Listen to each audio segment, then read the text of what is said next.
জাযাকুমুল্লাহু খাইরান। আমাদের আজকের এই অনুষ্ঠানের মধ্যমণি আসতে একটু লেট হচ্ছে বিদায় দুই একটা কথা আমরা শুনবো।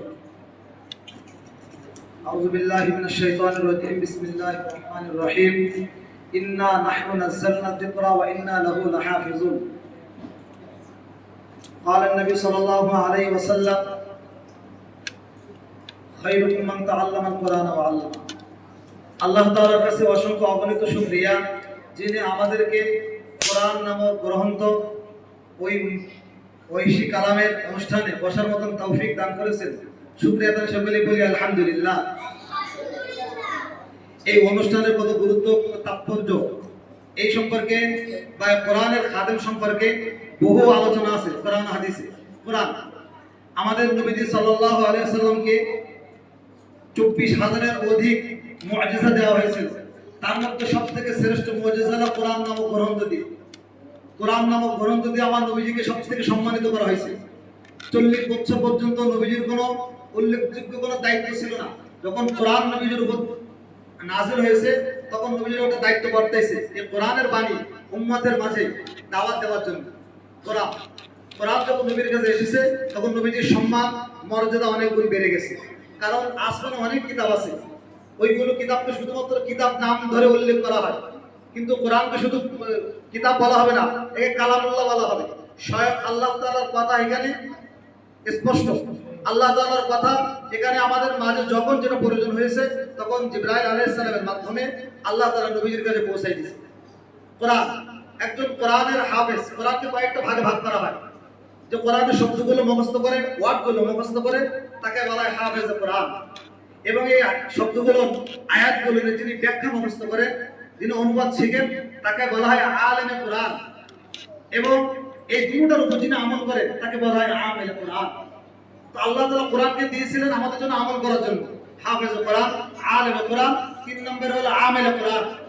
এই আমেলে কোরআন যখন অর্জন করবে তখন এই কোরআন আমাদের জন্য যে উদ্দেশ্যে এসেছিল, আমাকে মুক্তির পথে দিবে। ওয়াল্লাযী আরসালা রাসূলাহু বিল হুদা ওয়া দীনিল হক লিইয়ুযহিরাহু আলা দ্বীনি কুল্লি। এই কোরআন আপনাকে আমাকে জান্নাতের পথ দিবে। জান্নাতের পথের জন্য গাইড লাইন হলো কোরআন। এই কোরআন আপনাকে আমাকে দুনিয়ায় যেমন সম্মানিত করবে, আখিরাতেও সম্মানিত করবে। এখন হাফেজ সাহেবের সম্মান কত? আল্লাহ নবীজি বলেন, মান ক্বারাআল কুরআনা ফাস্তাযহারাহু ওয়া হাল্লা হালালা ওয়া হারামা হারামা আদখালাহু আল্লাহুল জান্নাহ ওয়া শাফাআহু ফি 10 মিন আহলি বাইতি ফাদ ওয়াজাবাত লাহুন নার। বলে হাফেজ সাহেবকে বলা হবে, তুমি কোরআন পড়েছো, কোরআন পড়ে হালালকে হারাম মেনেছো, হারামকে হারাম মেনেছো, তাহলে তোমাকে কি বলা হবে? এমন 10 জন ব্যক্তিকে আল্লাহ তাআলা জাহান্নাম লিখে দিয়েছে, অবধারিত জাহান্নাম। এরকম 10 জন ব্যক্তিকে ওই হাফেজ সাহেবকে বলা হবে, তুমি তাকে জাহান্নাম থেকে নিয়ে জান্নাতে নেওয়ার সৌভাগ্য তোমাকে দেওয়া হবে। সুবহানাল্লাহ। এই হাফেজ সাহেবকে দেওয়া হবে। এবং শুধু তাই নয়, হাফেজ সাহেবের বাবা মা যারা অক্লান্ত পরিশ্রম করে আমাদেরকে হাফেজ বানিয়েছে, তাদের কি সম্মান?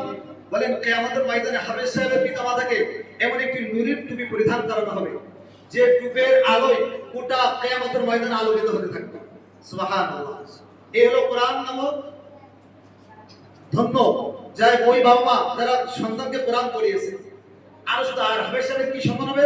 আল্লাহু আ'লাম, আল্লাহ তাআলাই ভালো জানেন। কিন্তু আল্লাহ তাআলা আল্লাহর রাসূল সাল্লাল্লাহু আলাইহি ওয়াসাল্লাম একটু বলেছেন যে হাফেজ সাহেবকে বলা হবে, ইয়াকালু লিসাহিবিল কুরআন ইকরা ওয়াত্তাকি। হাফেজ সাহেব তুমি পড়ো আর তোমার মর্যাদা তুমি উঠিয়ে নাও, যেমন ভাবে কামা কুনতা তুরাত্তিল ফা ইন্না মানসিলাতা ইনদা আখির আয়া কুনতা তাকরাউহা। যেমন ভাবে তুমি দুনিয়াবাসীকে, তুমি উস্তাদকে শুনিয়েছো, দুনিয়ায় তুমি তোমার এলাকাবাসীকে শুনিয়েছো, আর পৃথিবীবাসীকে শুনিয়েছো, তেমনি ভাবে আজকে আমি আল্লাহ তাআলাকে কোরআনের আয়াত শোনাও আর তোমার মর্যাদাকে তুমি সমুন্নত করে নাও। এই হাফেজ সাহেবকে বলা হবে কোরআন। এখন আপনাদেরও কোরআন পড়ে আমাদের এই হীনমন্যতায় ভুগি যে কোরআন পড়ি, মাদ্রাসায় পড়ি, এটা কি আমাদেরকে এই পড়াটা কি উল্লেখযোগ্য কিনা, ওটা আমরা লাভবান হতে পারবো কিনা?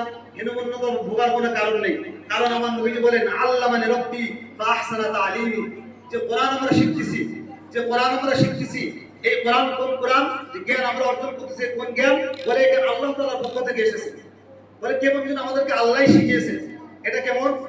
ওলামা ইকরাম বলে থাকেন, দেখো দুনিয়ার লাইনে যে শিক্ষা আছে, ওই শিক্ষার গোড়া যদি আমরা খুঁজতে যাই, আমরা কোনো গোড়া ব্যক্তি পাবো না, মূল কোনো ভিত্তি পাবো না।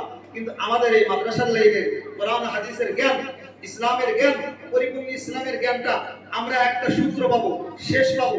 শেষটা আমরা আল্লাহ তাআলার কাছ থেকে পাবো। কেমন? যেমন আমি যদি বলি আমার উস্তাদকে, আমি আমার উস্তাদের নাম বলতে পারি, বুক ফুলে বলতে পারবো আমার উস্তাদের নাম নিয়ামতুল্লাহ আজমি দামাত বারাকাতুহুল আলিয়া।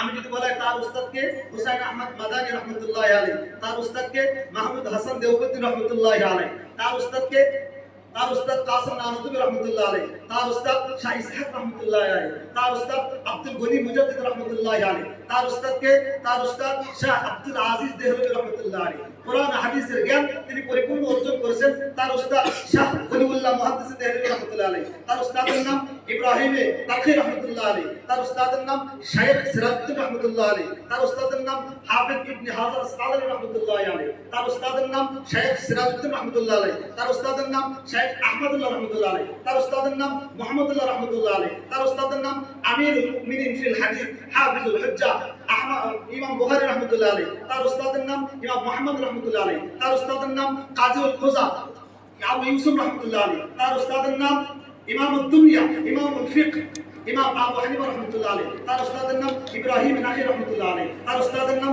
আলকামা রাহমাতুল্লাহি আলাইহি, তার উস্তাদের নাম আব্দুল্লাহ ইবনে মাসউদ রাদিয়াল্লাহু তাআলা আনহু, তার উস্তাদের নাম রাসূল আকরাম সাল্লাল্লাহু আলাইহি ওয়াসাল্লাম। এগুলো আমাদের উস্তাদ হলো রাসূল আকরাম সাল্লাল্লাহু আলাইহি ওয়াসাল্লাম। এরপর যদি রাসূলকে জিজ্ঞাসা করা হয় আপনি যে কোরআন আমাদেরকে শিখিয়েছেন এই কোরআন কি আপনার বানানো নাকি কোরআন কাউর থেকে পেয়েছেন, তখন নবীজি বলবেন আল্লামানি রাব্বি ফা আহসানা তা'লিমি ইকরা বিসমি রাব্বিকাল্লাযী খালাক। আমার মন করা কোরআন নয়, আমার মন করা কোনো বাণী নয়, এই কালাম তো ঐশী কালাম, এই কালাম তো হীরা বয়ে নাজিল হয়েছে, এই কালাম তো আল্লাহ তাআলার পক্ষ থেকে আমাকে শিখিয়েছে, যতটুকু বলার অনুমতি দিয়েছে। আমার ইয়ানতিকু আনিল হাওয়া ইন হুয়া ইল্লা ওয়াহয়ুন ইউহা।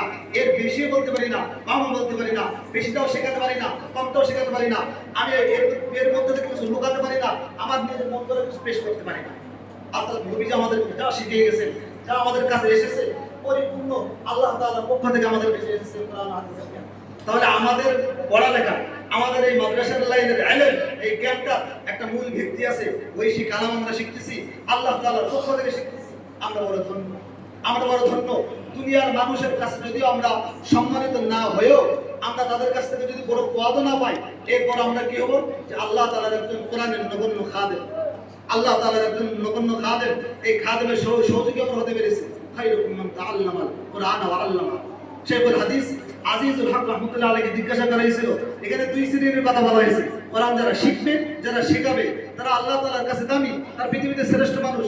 তখন আজিজুল হক রাহমাতুল্লাহি আলাইহি বলেন না, এই দুই শ্রেণীর ব্যক্তিদের যারা খাদেম হবে, এদের যারা খেদমত করবে, এদের পিতামাতা, মাদ্রাসার কমিটি, এদের লজিং ম্যান, এদের যত যেভাবে এই দুই শ্রেণীর ব্যক্তিদেরকে খেদমত করবে, ওই সমস্ত ব্যক্তিরাও খায়রুকুম মান তাআল্লামাল কুরআন অন্তর্ভুক্ত হবে। এজন্য আমরা খায়রুকুম মান তাআল্লামাল কুরআন ওয়া আল্লামা, যারা কোরআন শিখতেছি, আমরা শিখাইতেছি, আমরাই আল্লাহ তাআলার কাছে শ্রেষ্ঠ মানুষ। খায়রুকুম মান তাআল্লামাল কুরআন। এজন্য আমাদের মন ছোট করা রেডি, এরকম অনুষ্ঠান উপহার দেওয়ার একটাই মাকসাদ। আমরা যারা আছি আমাদের হিন্দুপন্নতায় ভুগবো না। আমরা এরকম সকল উস্তাদদের সামনে এসে, সকল ছাত্র ভাইদের সামনে এসে আমরাও দোয়া নিব। আমরা এরকম খতমে কোরআনের অনুষ্ঠানে এসে আমরাও দোয়া নিব, আমরাও বড় হব। এই যুগে শাইখুল ইসলাম আর আসবে না, এই যুগে হুসাইন আহমদ মাদানী আসবে না, এই যুগে শামসুল হক ফরিদপুরি আসবে না, হাফিজ হুজুর আসবে না। এই যুগে আমাদের মধ্য থেকে কেউ না কেউ ওই আসনে আসীন হবে, দায়িত্ব গ্রহণ করবে, ওই এলেমে গোটা দুনিয়া আলোকিত করবে। তাহলে আমাদের মধ্য থেকে এই স্প্রিয়া, এই আগ্রহটা যেন বাড়ে, এই আগ্রহটা যেন জন্ম নেয়, এই জন্য এরকম অনুষ্ঠান উপহার দেওয়া। এরকম অনুষ্ঠান থেকে আমাদের উদ্বুদ্ধ হতে হবে। যিনি আজকে যে ছাত্র আছে অবস্থান থেকে খতমে কোরআনকে সমাপ্ত করলো, আমিও যেন একদিন এই মঞ্চে দাঁড়িয়ে আমি যেন কোরআনকে খতম করতে পারি, আমিও যেন কোরআন খতম করে সকলের দোয়া নিতে পারি। উস্তাদদের, অভিভাবকদের, সকল ছাত্রদের, আসাতে যে এখানে দোয়া নিতে পারি। যদি এটা আমার হয়, এটা আমার জীবন চলার পাতেও হবে, জীবন চলার পাতে হবে। এজন্য আমার দোয়া নিতে হবে। খতমে কোরআনের অনুষ্ঠান, খতমে কোরআনের পৃথিবীর সবথেকে দামি অনুষ্ঠান এটা, সবথেকে দামি অনুষ্ঠান এটা। ইন্না নাহনু নাযালনা যিকরা ওয়া ইন্না লাহু লাহাফিজুন। আমি যদি বলি পানি খাবো, পানি খাওয়ার জন্য প্রয়োজন যেমন গ্লাসটার ভেতরে, জগের ভেতরে পানিটা সংরক্ষণ থাকে। আল্লাহ তাআলা কোরআনকে বিভিন্নভাবে, কোরআনকে সহিষ্ণুতে তেলাওয়াত কারীদের মাধ্যমে আল্লাহ তাআলা কোরআনকে সংরক্ষণ করেছেন। হাফেজদের মাধ্যমে শব্দ, আয়াত, ওয়ার্ডগুলোকে সংরক্ষণ করেছেন। আলেমদের মাধ্যমে কোরআন শরীফের যে জবর, কোরআন শরীফের অনুবাদকে আল্লাহ তাআলা সংরক্ষণ করেছেন। বিজ্ঞ আলেমদের দ্বারা কোরআন হাদিসের সমস্ত জ্ঞানকে, কোরআন হাদিসের সমস্ত জ্ঞানকে আল্লাহ তাআলা হেফাজত করেছেন। এজন্য কোরআন আল্লাহ ইবাদত করবেন। জাযাকাল্লাহ। আমাদের মাঝে আজকে অনুষ্ঠানের মধ্যমণি এসে উপস্থিত হয়েছে। অনুষ্ঠানের পক্ষ থেকে আহলান সাহলান।